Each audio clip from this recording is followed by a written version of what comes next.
Welcome back. President Biden on the phone for more than 2 hours with Chinese leader Xi Jinping this week amid increasingly strained U.S.-China relations. Xi Jinping reportedly warning the president against Speaker Pelosi's possible upcoming trip to Taiwan, telling Biden on the call, quote, "Those who play with fire will perish by it." No word on whether Biden pushed Xi on stealing American intellectual property for decades, the origins of COVID-19, which have killed 1 million Americans, tariffs, or the CCP trying to spy on the Federal Reserve, among other surveillance campaigns in America. Joining me right now is Wisconsin Senator and member of the Senate Foreign Relations and Homeland Security Committees, Ron Johnson. Senator, it's great to see you this weekend. Thank you so much for joining me. I want to get your take or your assessment of the call between Joe Biden and Xi Jinping. We have no evidence that Joe Biden raised the origins of COVID-19. We know that all of the circumstantial evidence tells us that COVID was leaked from the Wuhan lab, the virology lab, and the CCP has covered it up, will not allow an investigation into what went on. And Joe Biden spoke with him 5 times. This was the 5th phone call, and he hasn't brought it up. Why? Well, Maria, unfortunately, I think world leaders have pretty accurately assessed Joe Biden and his administration as being completely weak. Just about every action this administration has taken since taking office has weakened this country, opened our borders, 41-year high inflation, record gasoline prices, the embarrassing and dangerous defeat from Afghanistan. I mean, this is the year 2022, and we don't have enough baby formula to feed our infants. And you throw on top of that with the people like the Chinese leaders, they know exactly to the extent to which Joe Biden is compromised by Hunter Biden's financial entanglements around the world. You know, we may not know all the details, but I'm pretty sure that Chinese intelligence know all the details. So, you know, I just assume at this point, I just assume when you see the weakness that President Biden is displaying to China, that he's just thoroughly compromised. He just doesn't feel he can act. Well, he's given the CCP everything that they want so far in this year and a half in office. It's pretty much the CCP's guy. Let's face it, he canceled the China initiative. He's considering removing the tariffs on Chinese imports.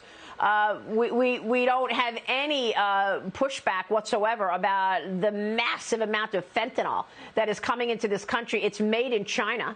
And, of course, the COVID-19. So do you think that Xi Jinping and the CCP have something on Joe Biden, and that's why he keeps rolling over for China? Because he won't call them an adversary. He only calls them a competitor.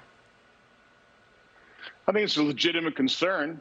It's what Senator Grassley and I tried to warn America about in September 2020 when we issued our report showing the vast web of foreign financial entanglements. And then, you know, we certainly saw Hunter Biden's a laptop come through. Now, it's stunning. It's not shocking, but it's outrageous that we now learned that the FBI had a scheme to downplay any derogatory information on Hunter and basically end the investigation. We know that the FBI had Hunter's computer back in December of 2019.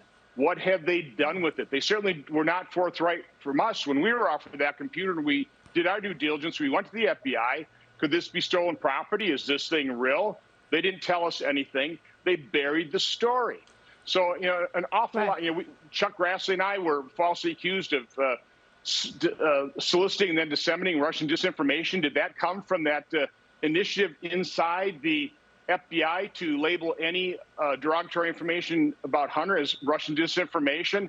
I think more and more pieces of the puzzle are coming into clear view here. But tell you what we need. First of all, thank you to those FBI informants that contacted Senator Grassley. We need across the board more informants, more whistleblowers in the Department of Justice, the FBI, our federal health agencies. If you are concerned, embarrassed by the corruption of your agency, if you want to restore integrity and credibility to your federal government agency, you need to come forward because these agencies are not coming clean. They're not being transparent. They're not being honest with the American public. And there are real ramifications for the American people being unable to trust the FBI. I mean, you say the FBI intentionally tried to discredit negative information that came out of Joe Biden's son and that laptop right before the election 2020. This is on top of that whole scheme to come up with this lie that Donald Trump colluded with Russia. And the FBI knew, I've done extensive work on this, they knew that the dossier was fake. They were told in January of 17, we made it up, it was embellished. And yet they continued to pursue FISA warrants to spy on Trump officials. So what's with the FBI, and are you going to investigate the FBI? Absolutely. I've asked Michael Horowitz, the Department of Justice Inspector General, to give me a call next week. He was out of town, but I've written him a number of times, for example, to investigate the briefing the FBI gave to us. We didn't ask for it. I knew it was going to be used to smear us, and it was. There has been corruption. I would say it starts with the editing of James Comey's exoneration email of Hillary Clinton, and it followed right through the corrupt investigation into Russian campaign collusion, or Russia's collusion with the Trump campaign, which was completely false, and it's continuing to this day. So, no, we need to clean house to the FBI. Christopher Wray, under his leadership, the FBI, even though they knew the Steele dossier contained Russian disinformation, briefed the Senate Intel Committee that it had integrity. So we have time and time instances of FBI corruption, but the Department of Justice isn't looking into it, and it certainly is not being solved under Christopher Wray. Senator, it's just extraordinary, all of it. Thanks very much for your leadership here. Senator Ron Johnson joining us in Wisconsin. Thank you, sir.